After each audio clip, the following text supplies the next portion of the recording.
السلام عليكم متابعي القناة، كنتمنى انكم تكونوا على خير وبخير. مرحبا بكم في قناتكم اللي هي قناة عالم جوديا. خوتي خليكم للاخر مع الاستاذ رشيد العمارتي. الإخوة والإخوان، صباح الخير عليكم. يوم الاثنين مبارك بإذن الله. والله أنا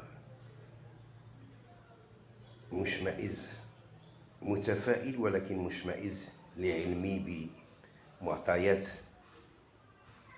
صعيبة بزاف، وصعيب الإنسان يتقبلها ويتقبلها دائما.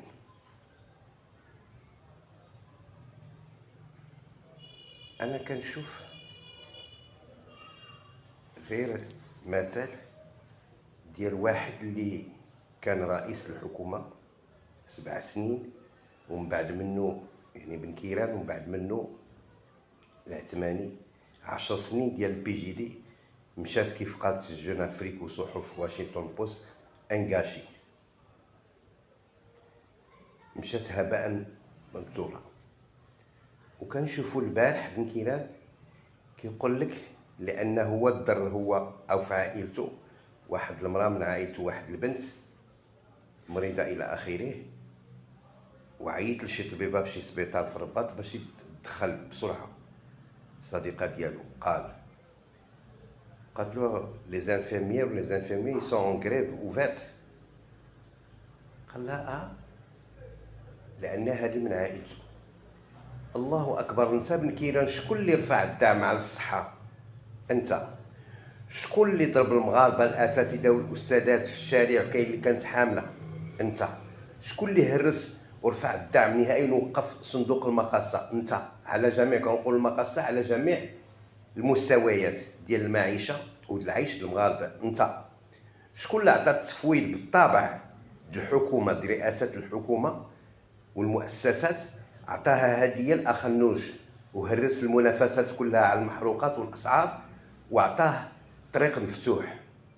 فانا ارى اننا لا نولد عبيدا بل نصير كذلك، وسبيلنا الحريه،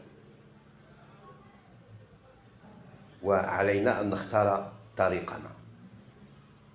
انا هذه الكلمه قصيره وجيزه باش كنخبر جميع مغاربه العالم، الجاليات كلها، سي سي ام، ام ار او، كل الجاليات في بعضها البعض، ان الاربعاء والخميس فيه وقفات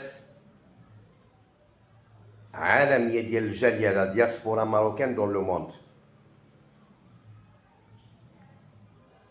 امام المقر ديال سي سي ام، ديال مغاربه العالم والجاليات كلها، باش هادي نشوفوا الموقف ديالنا والحقوق المشروعه ديالنا قبل عيد العرش. هذا ملتمس هذه يتقدم لصاحب الجلاله، ماشي غير كتابه على سطور يعني بدون جدوى او فائده. هذه يكون عندها التفعيل والقوه ديالها الاقتصاديه ديال تصدير العمله الصعبه.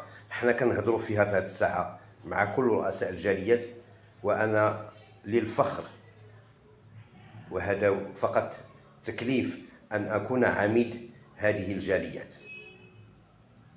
ارجو الله سبحانه وتعالى ان يمد في عمري جلاله الملك، وان يتفهم وضع المغاربه، ماشي غير الجاليات اللي في الخارج، وضع المغاربه